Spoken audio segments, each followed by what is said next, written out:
Hello and welcome back to the Canadian Culture Wars Report. I'm Melanie Bennett, and today I want to talk about something a little bit more specific to Ontario. So if you are a parent in Ontario, this could be of interest to you.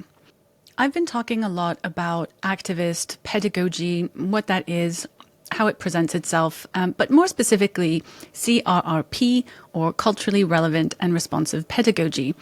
It's the current fashion, it is de rigueur across all of the education system here in Ontario.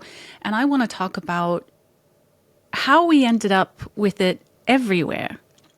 So let's start with looking at a very, very important report which came out in 2022. It is the Ontario Human Rights Commission's Right to Read report. Now, this report is 500 or so pages long. I would encourage parents to have a look at it, but I'm going to take you through some key points that are relevant to some of the topics that I cover on this channel about activist pedagogy and its impacts. So chapter 5 goes over an assessment of the current state of education in Ontario. And this was a panel of experts, educational experts, who looked at the achievement levels of students in specifically in reading. So this is specifically about reading, but I think we can extrapolate a little bit of, well, quite a bit of this across other subjects as well. So let me just take you through a few of the statistics in chapter 5. The experts state that 1 in 4 grade 3 students and 1 in 5 grade 6 students fail to meet the provincial reading benchmarks, so the EQAO reading benchmarks. It points out that literacy gaps are especially severe with students with disabilities or within marginalized groups. And we do hear that from other experts in education quite frequently. The report notes that boys lag behind girls quite substantially. So by grade 6, 15% of girls aren't achieving the minimum standard in reading, and that rises to 22% for boys. Now, it points out that interventions that occur in reading past grade 6, so later than grade 6, don't have a really great success rate, so they're not that effective. So early intervention is really, really, really important. The report points out that northern school boards don't do as well as southern school boards, and that children with special education needs and learning disabilities do worst overall. So 53% of grade 3 and 45% of grade 6 students with special needs don't meet the provincial standards.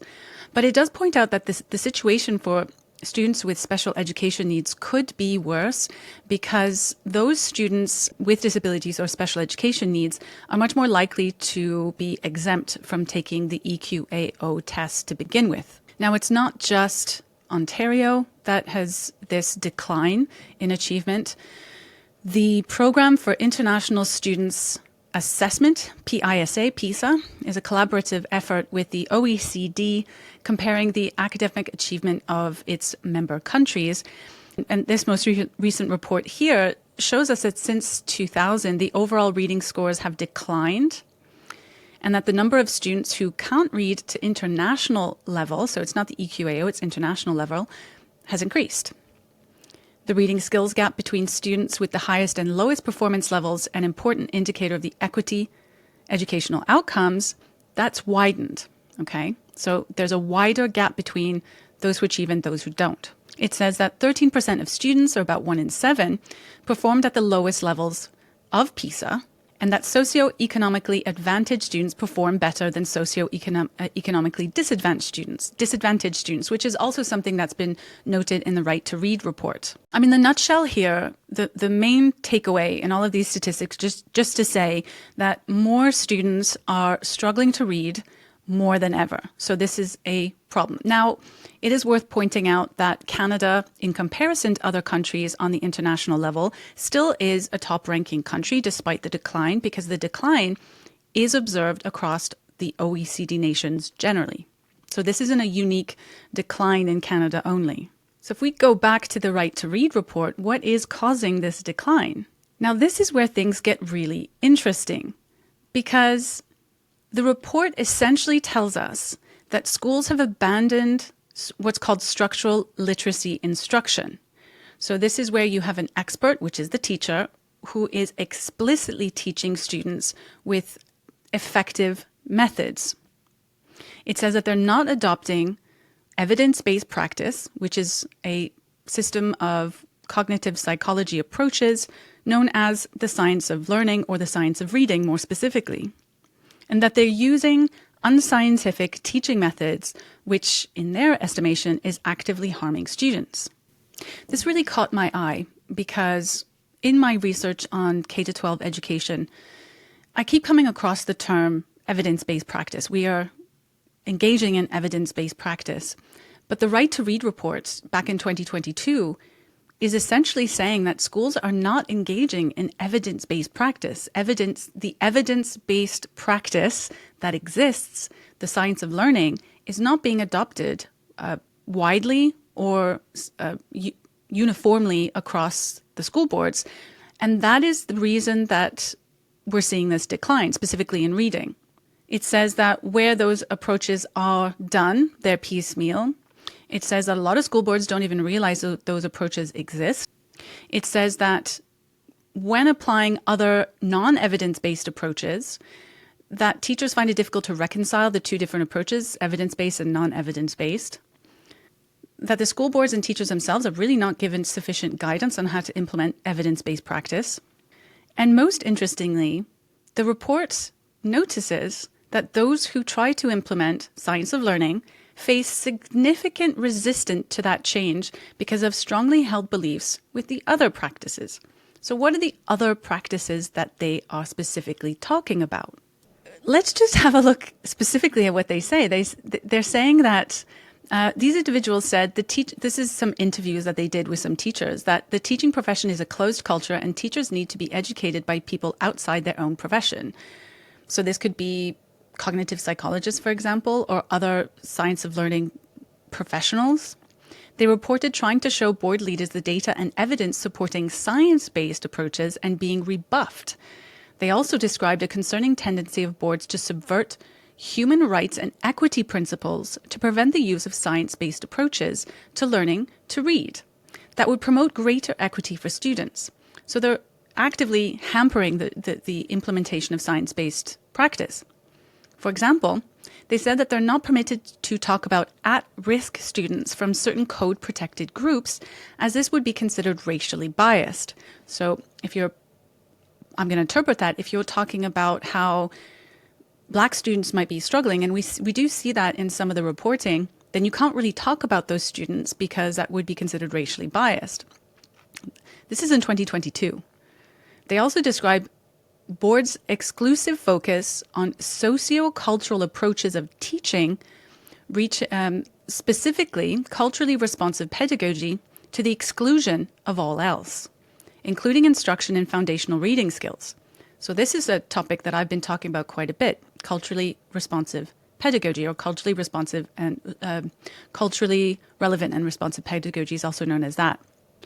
The report also says that prominent research has noted it is now widely acknowledged that many students currently identified as learning disabled would not have been identified as such if instruction had been appropriately targeted and responsive, so that early intervention with evidence-based practice.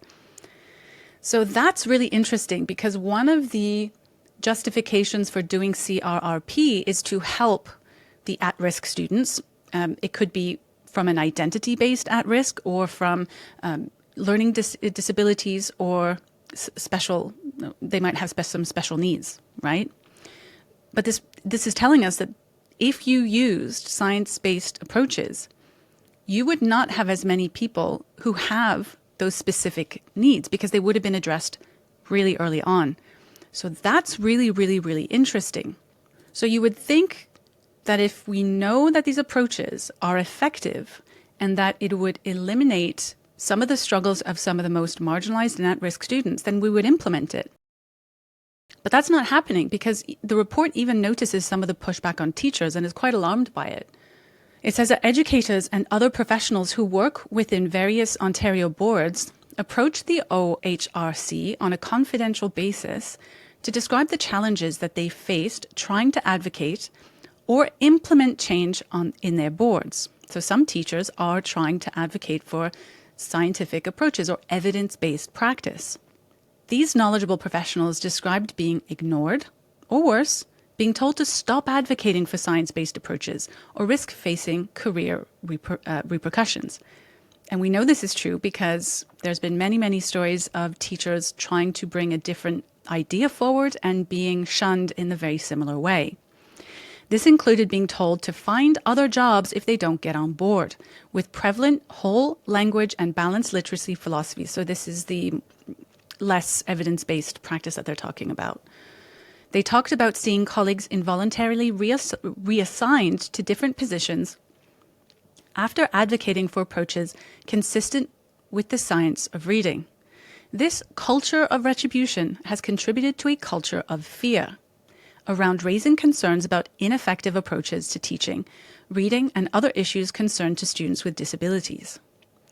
The report does notice that there is a culture of retribution for teachers who don't fall in line.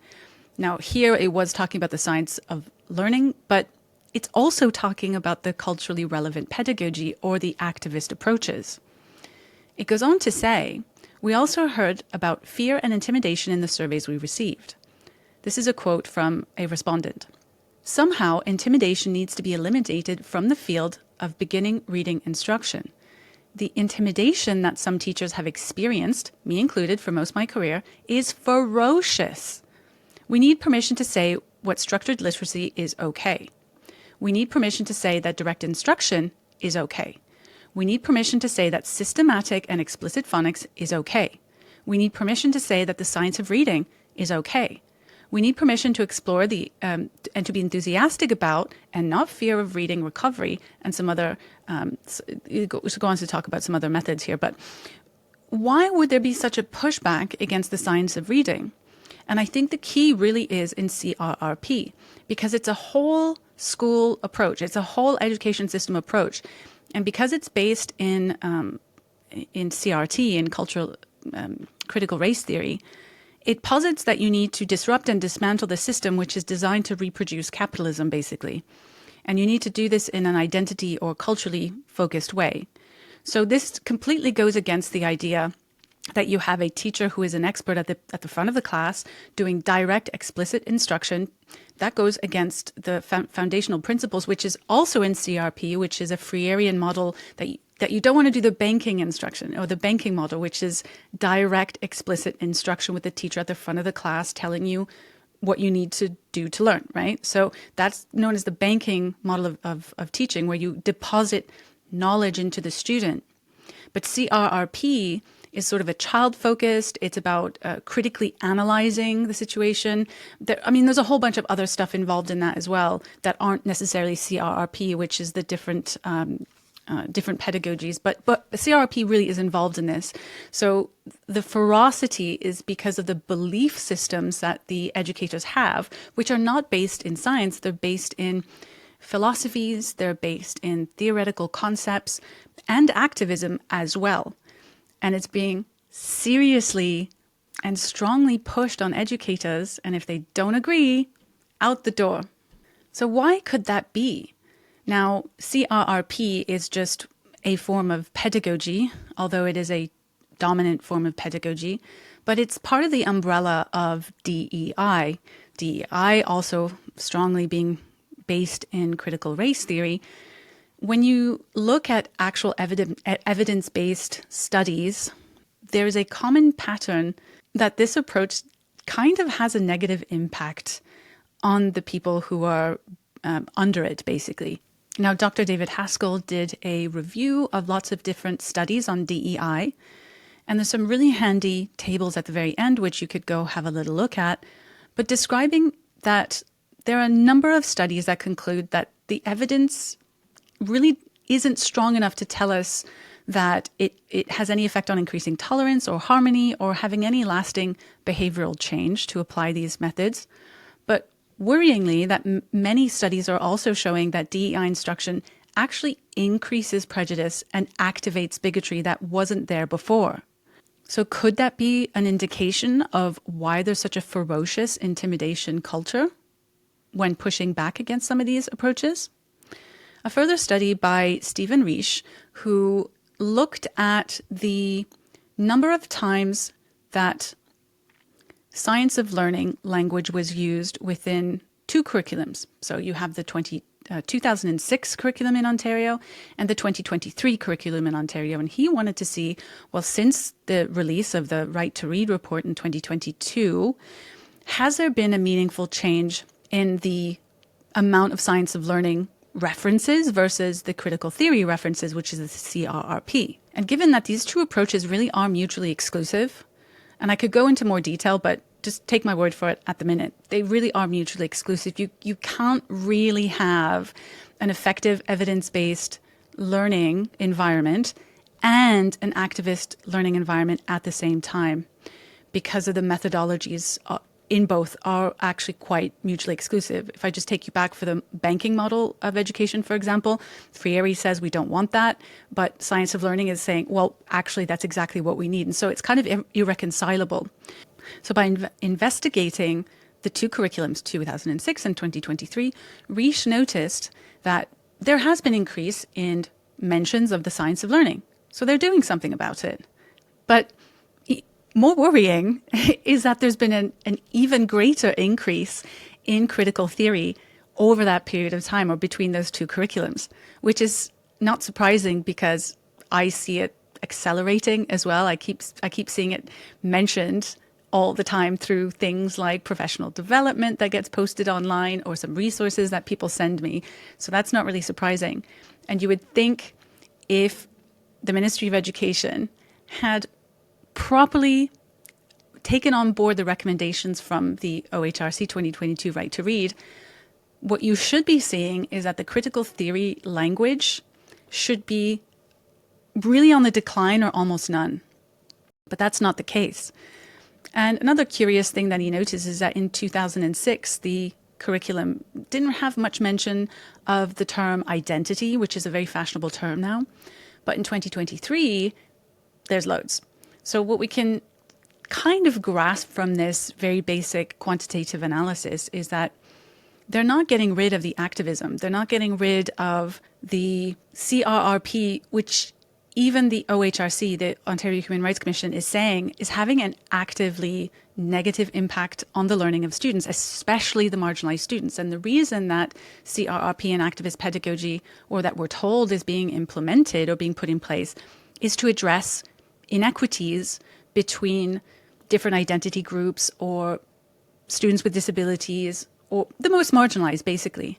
But we know with actual evidence-based science, and even the experts on the Right to Read report, that no, this isn't helpful.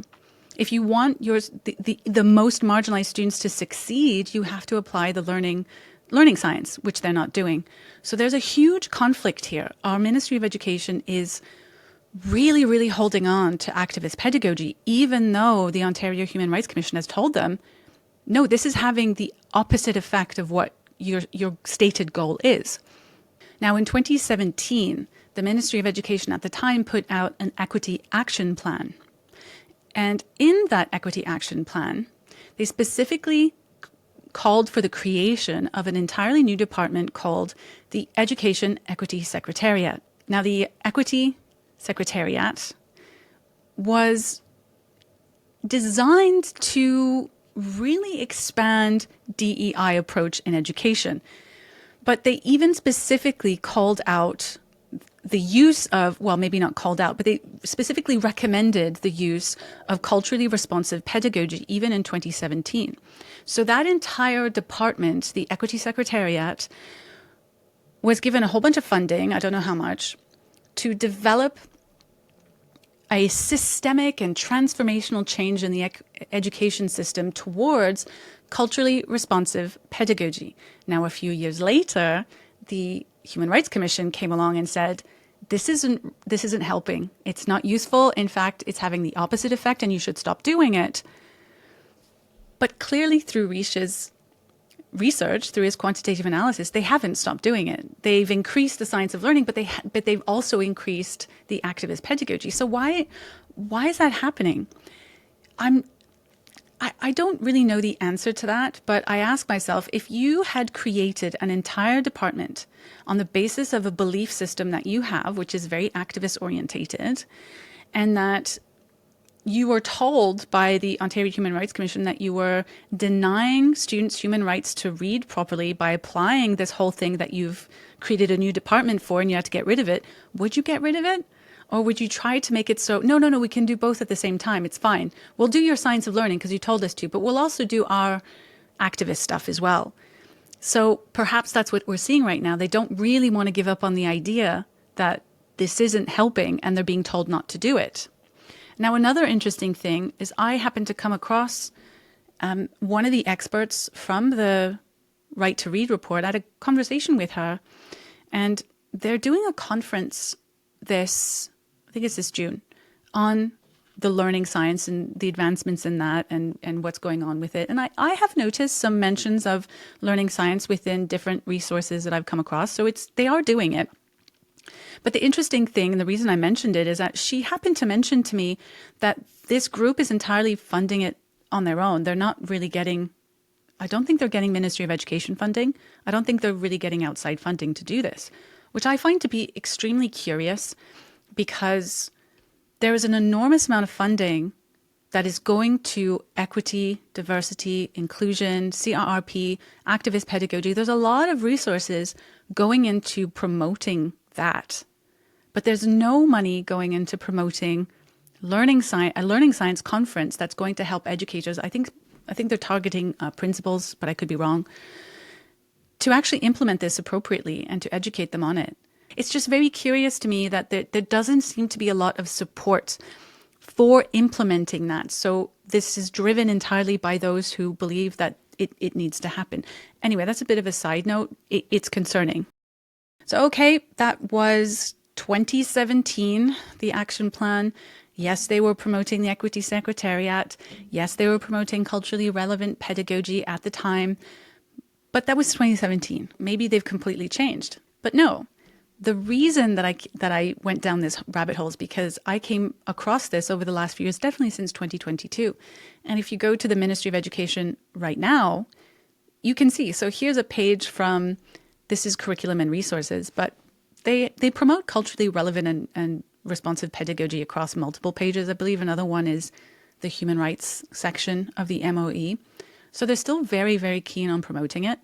I've covered on this channel several episodes covering CRRP, very, very recently being promoted by PD or within school boards. So it's not on the decline. And definitely my observation, in accordance with Risha's quantitative analysis, is that it's accelerating, but it shouldn't be.